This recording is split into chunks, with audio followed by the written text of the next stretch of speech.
ಗಾಂಜಾ ಅಮಲಿನಲ್ಲಿ ಯುವಕನ ಬರ್ಬರ ಹತ್ಯೆಯನ್ನ ಮಾಡಲಾಗಿದೆ. ಯುವಕನ ಹತ್ಯೆ ನಂತರ ಸೆಲ್ಫಿ ವಿಡಿಯೋ ಕೂಡ ಮಾಡಿ ವಿಕೃತಿಯನ್ನ ಮೆರೆಯಲಾಗಿದೆ. ಗಾಂಜಾ ಮತ್ತು ಗಾಂಜಾ ಅಮಲು ಎಷ್ಟರ ಮಟ್ಟಿಗೆ ಚಟ ಹಿಡಿಸಿ ನೋಡಿ ಹತ್ಯೆವರೆಗೂ ಕೊಂಡೊಯ್ದಿದೆ. ಯುವಕನ ಹತ್ಯೆ ನಂತರ ಸೆಲ್ಫಿ ಬೇರೆ ಮಾಡಿ ವಿಕೃತಿಯನ್ನ ಮೆರೆದಿದ್ದಾರೆ. ಶವದ ಮುಂದೆ ಸೆಲ್ಫಿ ವಿಡಿಯೋ ಮಾಡಿರುವಂಥದ್ದು ಆರೋಪಿ. ಹಾಸನದ ಬಿಟ್ಟಗೌಡನಹಳ್ಳಿಯಲ್ಲಿ ಭಯಾನಕ ಘಟನೆ ನಡೆದಿದೆ. ಹೂವಿನಹಳ್ಳಿ ಗ್ರಾಮದ ಕೀರ್ತಿ ಅಂತ 24 ವರ್ಷ ಕೊಲೆಯಾದಂಥವ ಉಲ್ಲಾಸ್ ಎಂಬ ಯುವಕನಿಂದ ಭೀಕರ ಹತ್ಯೆಯನ್ನ ಮಾಡಲಾಗಿದೆ. ಗಾಂಜಾ ಮತ್ತಲ್ಲಿ ಇಬ್ಬರ ನಡುವೆ ಗಲಾಟೆಯಾಗಿ ಹತ್ಯೆಗೆ ಕಾರಣ ಆಗಿದೆ. ಗಲಾಟೆ ಆಗಿ ಕೊಲೆಯಲ್ಲಿ ಅಂತ್ಯ ಆಗಿದೆ. ಸ್ಥಳಕ್ಕೆ ಹಾಸನ ಎಎಸ್ಪಿ ಶ್ರೀನಿಧಿ ಭೇಟಿಯನ್ನ ಕೊಟ್ಟು ಪರಿಶೀಲನೆ ಮಾಡಿದ್ದಾರೆ. ಆರೋಪಿಯ ಪತ್ತೆಗೆ ಬಲೆ ಬೀಸಿದ್ದಾರೆ ಪೊಲೀಸರು.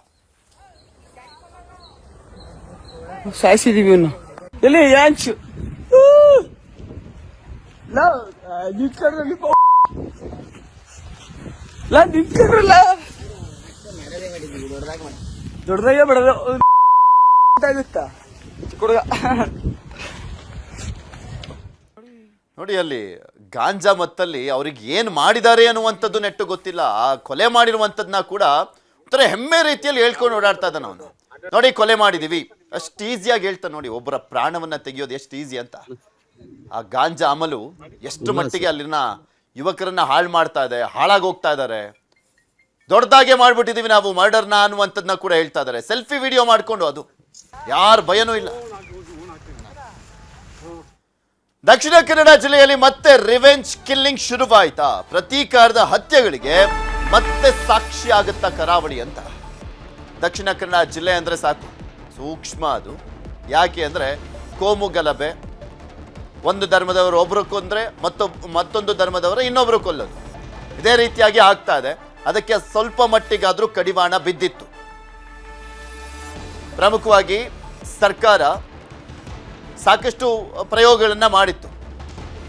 ಕೋಮು ಅಂದ್ರೆ ಸಂಘರ್ಷ ಆಗ್ತಿದ್ದನ್ನ ಕಡಿವಾಣ ಹಾಕುವಂತ ನಿಟ್ಟಿನಲ್ಲಿ ಹತ್ಯೆಗಳಿಗೆ ಮತ್ತೆ ಸಾಕ್ಷಿ ಆಗುತ್ತಾ ಕರಾವಳಿ ಅನ್ನುವಂಥ ಪ್ರಶ್ನೆ ಇದ್ದಿದೆ. ಸಾಮಾಜಿಕ ಜಾಲತಾಣದಲ್ಲಿ ಪ್ರತೀಕಾರದ ಬಗ್ಗೆ ಪೋಸ್ಟ್ ಅನ್ನು ಹಾಕಲಾಗಿದೆ.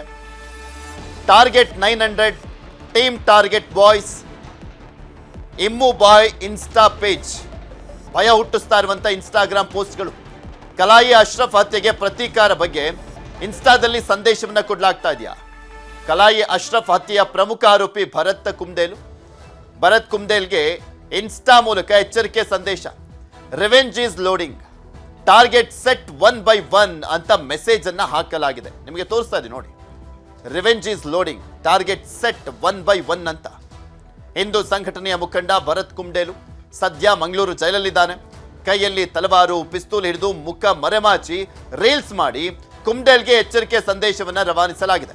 ಇತ್ತೀಚೆಗೆ ಕೇರಳದಲ್ಲಿ ಹತ್ಯೆಯಾದಂಥ ರೌಡಿ ಶೀಟರ್ ನೌಫಾಲ್ ಹತ್ಯೆಗೂ ಕೂಡ ಪ್ರತೀಕಾರದ ಪೋಸ್ಟ್ ಅನ್ನು ಹಾಕಲಾಗಿದೆ.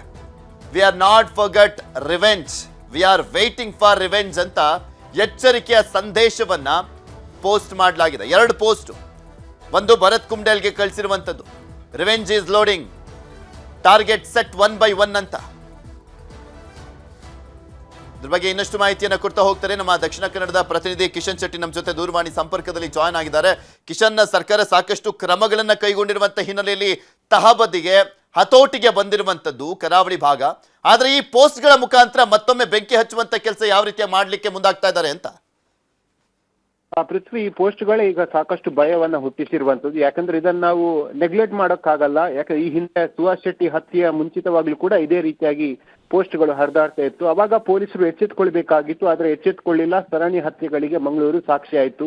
ಆದ್ರೆ ಈ ಬಾರಿ ಆ ತರ ಆಗೋಕೆ ಯಾವುದೇ ರೀತಿಯಾಗಿ ಬಿಡಲ್ಲ ಅಂತ ಹೇಳಿ ಪೊಲೀಸರು ಈಗ ಸಿದ್ಧವಾಗಿರುವಂತದ್ದು. ಯಾಕಂದ್ರೆ ಮಂಗಳೂರಿನ ನಗರ ಪೊಲೀಸ್ ಕಮಿಷನರ್ ಆಗಿ ಸುಧೀರ್ ಕುಮಾರ್ ರೆಡ್ಡಿ ಬಂದ ನಂತರವಾಗಿ 360 ಆಂಗಲ್ ಅಲ್ಲಿ ಕೂಡ ಆರೋಪಿಗಳ ಹಂತವಾದ ವಿಚಾರಣೆಯನ್ನ ಕೂಡ ಮಾಡ್ತಾ ಇದ್ದಾರೆ. ಪ್ರಮುಖವಾಗಿ ಸೋಷಿಯಲ್ ಮೀಡಿಯಾದಲ್ಲಿ ಈ ರೀತಿಯಾಗಿ ಬೆದರಿಕೆಗಳನ್ನ ಹಾಕೋದು, ಟಾರ್ಗೆಟ್ ಅಂತ ಬರೆಯೋದು, ಜೊತೆಗೆ ತಲವಾರು, ಪಿಸ್ತೂಲು ಮುಂತಾದ ಮಾರುಕಾಯುಧಗಳನ್ನು ಇಟ್ಕೊಂಡು ರೀಲ್ಸ್ ಅನ್ನ ಮಾಡೋದ್ರ ವಿರುದ್ಧ ಪೊಲೀಸರು ನಿಗಾವನ್ನ ವಹಿಸಿದ್ದಾರೆ. ಸದ್ಯ ಸುಮಾರು 16 ಇನ್ಸ್ಟಾಗ್ರಾಮ್ ಪೇಜ್ಗಳ ವಿರುದ್ಧ ಈಗ FIR ಅನ್ನು ಕೂಡ ದಾಖಲಾಗಿದೆ. ಜೊತೆಗೆ ಇದನ್ನ ಯಾರು ಹ್ಯಾಂಡಲ್ ಮಾಡ್ತಾರೆ, ಎಲ್ಲಿಂದ ಹ್ಯಾಂಡಲ್ ಮಾಡ್ತಾರೆ ಎಂಬಿತ್ಯಾದಿ ಎಲ್ಲ ವಿಚಾರಗಳ ಬಗ್ಗೆ ಪೊಲೀಸರು ಈಗ ತನಿಖೆಯನ್ನ ಮಾಡ್ತಾ ಇರುವಂತದ್ದು. ಕಳೆದ 1-2 ತಿಂಗಳ ಹಿಂದೆ ನಾವು ಗಮನಿಸಿದ್ವಿ, ದುಬೈಯಿಂದ ಬಂದಂತವನ್ನ ಮಂಗಳೂರಿನ ವಿಮಾನ ನಿಲ್ದಾಣದಲ್ಲಿ ಪೊಲೀಸರು ಅರೆಸ್ಟ್ ಮಾಡಿದ್ರು. ಅದೇ ರೀತಿಯ ಕ್ರಮಗಳನ್ನ ನಾವು ಮುಂದೆ ಮಾಡ್ತೀವಿ ಅನ್ನೋದನ್ನ ಎಚ್ಚರಿಕೆಯನ್ನ ಪೊಲೀಸರು ಕೊಡ್ತಾ ಇರುವಂತದ್ದು. ಓಕೆ, ಧನ್ಯವಾದ ಕಿಶನ್ ನಿಮ್ಮೆಲ್ಲ ಮಾಹಿತಿಗಾಗಿ.